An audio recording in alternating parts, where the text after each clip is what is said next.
तो आज मैं आपको एक अनोखी रहस्यमय कहानी सुनाऊंगा। अगर आप चैनल पर नए हैं तो अभी सब्सक्राइब कर ले, क्योंकि यह मेरा दूसरा नया चैनल है। तथा कहानी पूरा देखे, अंत में एक अनोखा रहस्य छुपा है। धन्यवाद। तो सुनिए। नंदनवन के पास एक गांव था, जहां एक बहुत ही गरीब और बूढ़ा पुजारी रहता था, जिसका नाम था माधवदास। माधवदास के पास न तो कोई मंदिर था और न ही कृष्ण की कोई मूर्ति। उसके पास केवल एक पुराना टूटा हुआ कमंडल था, जिसे वह हमेशा अपने साथ रखता था। इस कमंडल को वह कृष्ण का प्रतीक मानता था और दिन रात उसकी पूजा करता था। हर साल जन्माष्टमी पर गांव के लोग माधवदास का मजाक उड़ाते थे।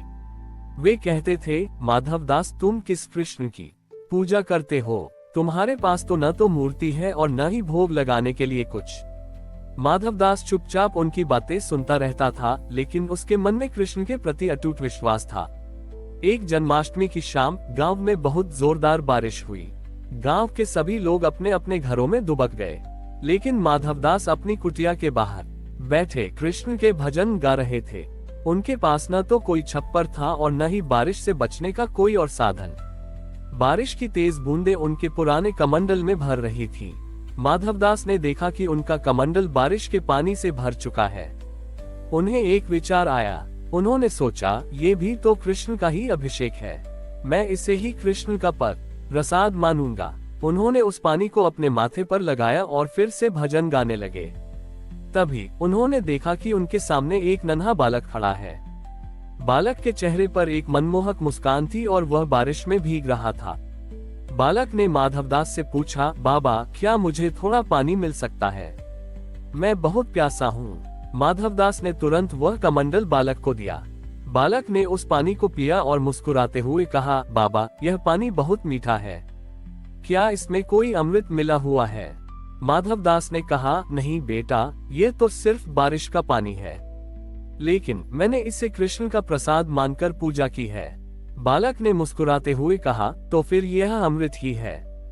ये कहकर बालक ने वह कमंडल वापस माधवदास को दिया और चला गया। अगले दिन जब बारिश रुकी तो गांव के लोग माधवदास की कुटिया में आए। वे ये देखकर हैरान रह गए कि माधवदास का टूटा हुआ कमंडल चमक रहा था। उस कमंडल के अंदर से एक मीठी सुगंध आ रही थी और उसमें रखा पान बड़ी ही बिल्कुल अमृत जैसा लग रहा था। गांव के लोगों ने उस पानी को चखा तो वे सब दंग रह गए। उन्हें अपनी गलती का एहसास हुआ। वे समझ गए कि माधवदास का कमंडल कोई साधारण बर्तन नहीं, बल्कि कृष्ण का निवास स्थान है। उस दिन गांव में किसी ने कोई भव्य मंदिर नहीं बनवाया। सबने मिलकर माधवदास की कुटिया के पास एक छोटा सा मंदिर बनाया और उसमें उसी कमंडल को स्थापित कर दिया। उस दिन से गांव में जन्माष्टमी का त्योहार केवल कृष्ण के जन्म का नहीं, बल्कि यह याद दिलाने का एक माध्यम बन गया कि ईश्वर को पाने के लिए भव्यता की नहीं, बल्कि सच्चे विश्वास और प्रेम की जरूरत होती है। माधवदास के कमंडल की महिमा पूरे गांव में फैल चुकी थी। लोग दूर दूर से उस कमंडल के दर्शन करने आने लगे। माधवदास अब गरीब नहीं थे, क्योंकि लोग उन्हें तरह तरह के उपहार देते थे, लेकिन माधवदास ने कभी भी उन उपहारों को अपने लिए नहीं रखा। वह सब कुछ गांव वालों में बांट देते थे और स्वयं उसी कुटिया में रहते थे जहां वे पहले रहते थे। गांव में एक बहुत ही अमीर और अहंकारी व्यक्ति था, जिसका नाम था धनराज। धनराज को माधवदास की प्रसिद्धि से जलन होने लगी। उसे लगा कि लोग अब उसकी नहीं, बल्कि एक गरीब पुजारी की पूजा करते हैं। वह चाहता था कि वह भी कुछ ऐसा करे जिससे लोग उसकी बड़ाई करें। एक जन्माष्टमी से पहले धनराज ने घोषणा की कि वह इस बार एक बहुत बड़ा और भव्य मंदिर बनाएगा। उसने मंदिर के लिए सबसे महंगे संगमरमर और सोने का उपयोग किया। वह चाहता था कि इस मंदिर में रखी मूर्ति इतनी सुंदर हो कि लोग माधवदास के कमंडल को भूल जाएं। उसने एक कुशल मूर्तिकार को बुलाया और कहा, मेरे लिए कृष्ण की ऐसी मूर्ति बनाओ जो दुनिया में कहीं न हो। मूर्तिकार ने कई दिनों तक मेहनत करके एक बहुत ही सुंदर मूर्ति बनाई। मूर्ति इतनी जीवंत लग रही थी कि लोग उसे देखकर दंग रह गए। जब जन्माष्टमी की रात आई तो धनराज ने अपने भव्य मंदिर का उद्घाटन किया।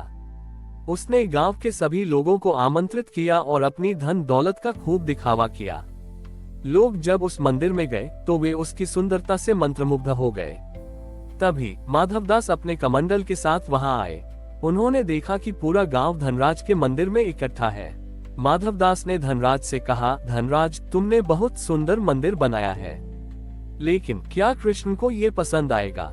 धनराज ने हंसते हुए कहा, तुम्हारे टूटे हुए कमंडल से तो मेरा मंदिर कहीं ज्यादा अच्छा है। माधवदास ने मुस्कुराते हुए कहा, तो फिर आओ हम दोनों अपने अपने तरीके से कृष्ण को बुलाते हैं। जिसका बुलावा सच्चा होगा, कृष्ण वहीं आएंगे। दोनों ने एक साथ कृष्ण का नाम जपना शुरू किया।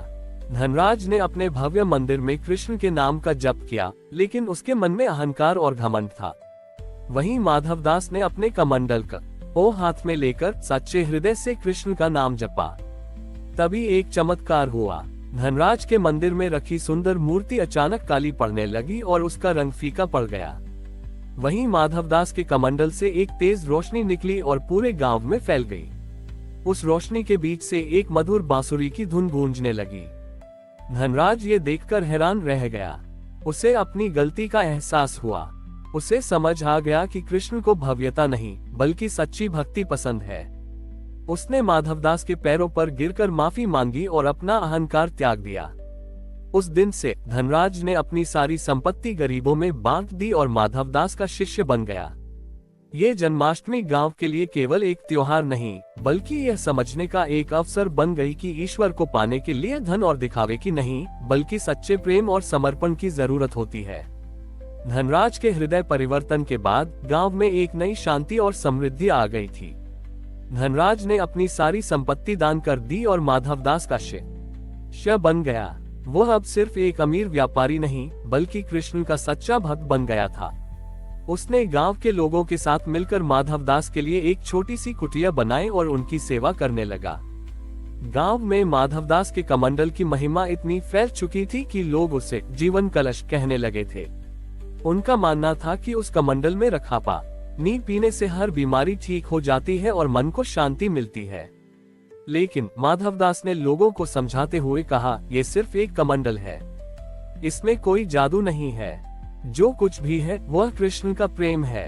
ये तभी काम करता है जब आप में विश्वास और प्रेम हो। एक दिन गांव में एक बहुत बड़ा विद्वान आया, जिसका नाम था आचार्य सत्यप्रकाश। आचार्य सत्यप्रकाश ने गांव के लोगों से कहा, ये सब अंधविश्वास है। एक टूटे हुए कमंडल में ऐसी कोई शक्ति नहीं हो सकती, ये सिर्फ एक संयोग है। आचार्य सत्यप्रकाश ने माधवदास को बहस के लिए चुनौती दी। उन्होंने कहा, अगर तुम्हारे कमंडल में सचमुच कृष्ण का वास है, तो तुम मुझे कुछ ऐसा दिखाओ जो मैंने पहले कभी न देखा हो।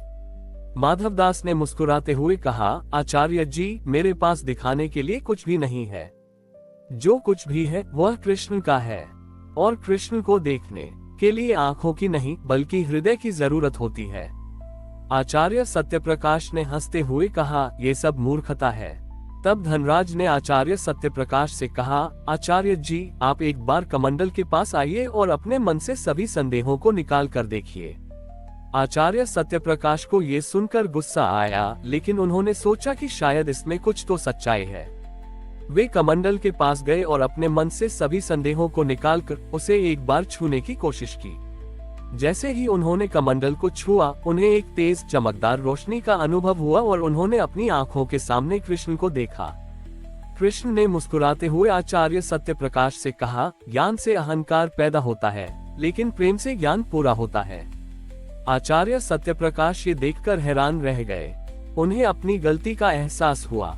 उन्होंने माधवदास के पैरों पर गिरकर माफी मांगी और कहा, माधवदास, आप सिर्फ एक पुजारी नहीं, बल्कि एक सच्चे ज्ञानी हैं। आपने मुझे वह ज्ञान दिया जो मैं लाखों ग्रंथों में नहीं पा सका। उस दिन से आचार्य सत्यप्रकाश ने अपना सारा ज्ञान माधवदास को समर्पित कर दिया और उनके शिष्य बन गए। उन्होंने गांव के लोगों को बताया कि कृष्ण का असली ज्ञान पुस्तकों में नहीं, बल्कि सच्चे प्रेम और भक्ति में होता है।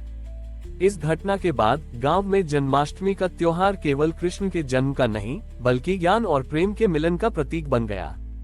माधवदास के कमंडल से निकला हुआ अमृत अब ज्ञान का अमृत बन चुका था, जो हर किसी के हृदय में प्रेम और भक्ति का संचार करता था। हमारी और भी आध्यात्मिक एवं अनोखी कहानियां देखने के लिए हमारे चैनल पर जाएं तथा धार्मिक एवं पौराणिक अनोखी कहानियां हमारे चैनल पर है। कृपया जाके देखें तथा हमारे चैनल को सब्सक्राइब करके रखें और वीडियो लाइक जरूर करें। धन्यवाद।